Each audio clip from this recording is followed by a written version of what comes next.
दोस्तों, भारत टी20 world cup से पहले न्यूजीलैंड के साथ अपनी टी20 मैचों की आखिरी सीरीज खेल रहा था। इस सीरीज में अभिषेक शर्मा ने धूम मचा रखी थी, लेकिन भारत के दूसरे सलामी बल्लेबाज संजू के बल्ले से रन नहीं आ रहे थे और टी20 वर्ल्ड कप की 15 सदस्यीय टीम में संजू का नाम था। बिना कारण के खिलाड़ी बदल नहीं सकते थे। अब सिलेक्टर्स ने फैसला कर लिया और टी20 वर्ल्ड कप की प्लेइंग 11 से संजू को बाहर कर दिया। अब सलामी बल्लेबाज ईशान किशन संजू की जगह ले चुके थे। संजू निराश बेंच पर बैठकर टी20 वर्ल्ड कप का पहला मैच देख रहे थे।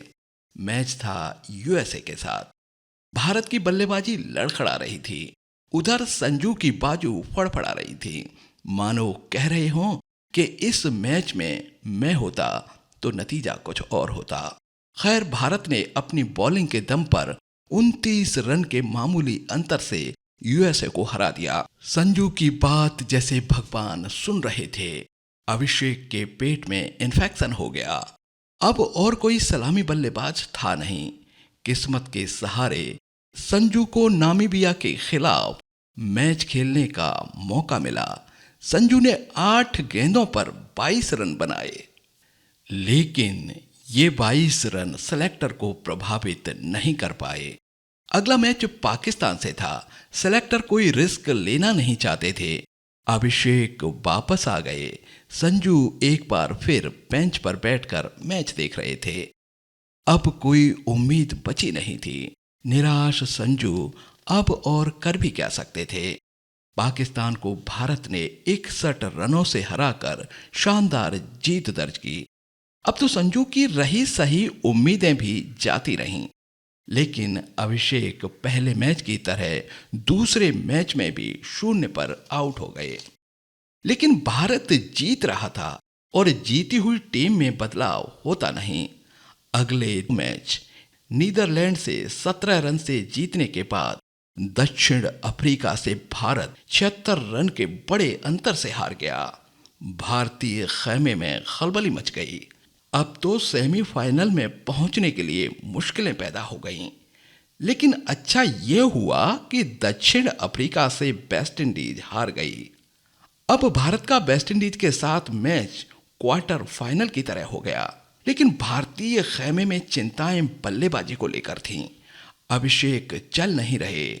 सूर्य कुमार भी यूएसए के खिलाफ 84 रन बनाने के बाद कुछ खास नहीं कर पाए थे। तभी कुछ ऐसा होता है जो इतिहास बन गया। रिंकू सिंह के पिता की तबीयत खराब हो जाती है।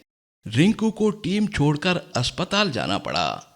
अब एक बल्लेबाज का स्थान खाली था। दूसरा कोई ऑप्शन नहीं था। सुपर 8 के मैच में संजू की किस्मत फिर जागी। जिम्बाब्वे के खिलाफ प्लेइंग 11 में आए, ओपनिंग की और 15 गेंदों पर 24 रन बनाए।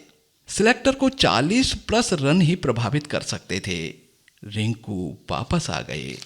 अब वेस्ट इंडीज को हराकर ही सेमीफाइनल में पहुंच सकते थे। रिंकू उपलब्ध थे, लेकिन पिता को देखकर आज ही वापस आए थे। इसीलिए सिलेक्टर रिस्क नहीं लेना चाहते थे। संजू को मौका मिला। अब संजू समझ गए कि यदि टी20 वर्ल्ड कप में मेरा खेलना लिखा है तो कोई रोक नहीं सकता। संजू ने वेस्ट इंडीज के खिलाफ ताबड़तोड़ 50 गेंदों पर 97 रन बनाए और 5 विकेट से भारत जीतकर सेमीफाइनल में पहुंच गया। लेकिन सेमीफाइनल ग्रुप बी की टॉप टीम इंग्लैंड के साथ था। सिलेक्टर असमंजस में थे कि रिंकू को वापस लाएं या नहीं। इसी बीच मैच से पहले रिंकू के पिता का देहांत हो गया। रिंकू एक बार फिर टीम को छोड़कर लौट गए। अब तो फाइनल संजू को ही खेलना था। संजू का बल्ला इंग्लैंड के खिलाफ जमकर बोला। 7 छक्के और 8 चौकों से 89 रन मात्र 42 गेंदों पर, लेकिन जीत मिली मात्र 7 रनों से। लेकिन संजू की 2 धमाकेदार 50 प्लस की पारियों ने सिलेक्टर्स को आश्वस्त किया और अब फाइनल के लिए संजू से बेहतर कोई ओपनर नहीं था। फाइनल न्यूजीलैंड के साथ था। संजू और अभिषेक ने शुरुआत की। 6 ओवर के पावर प्ले में 92 रन अब तक का सबसे बड़ा पावर प्ले स्कोर और 98 रन की पहले विकेट की साझेदारी मात्र 7.1 ओवर में। यहां पर अभिषेक का साथ छूट गया, लेकिन संजू आगे बढ़ते रहे और दूसरे विकेट के लिए ईशान किशन के साथ 105 रनों की साझेदारी करके न्यूजीलैंड को घुटने टिकवा दिए। भारत ने कुल 255 रन का पहाड़ खड़ा कर दिया। इस पहाड़ के स्कोर के सामने न्यूजीलैंड 159 रन पर सिमट गई। भारत ने इतिहास रच दिया, लेकिन संजू ने 5 मैचों में 199 के स्ट्राइक रेट और 80 से अधिक के औसत से 321 रन बनाकर महा इतिहास रचा। भारत तीसरी बार T20 वर्ल्ड चैंपियन बना और संजू प्लेयर ऑफ टूर्नामेंट।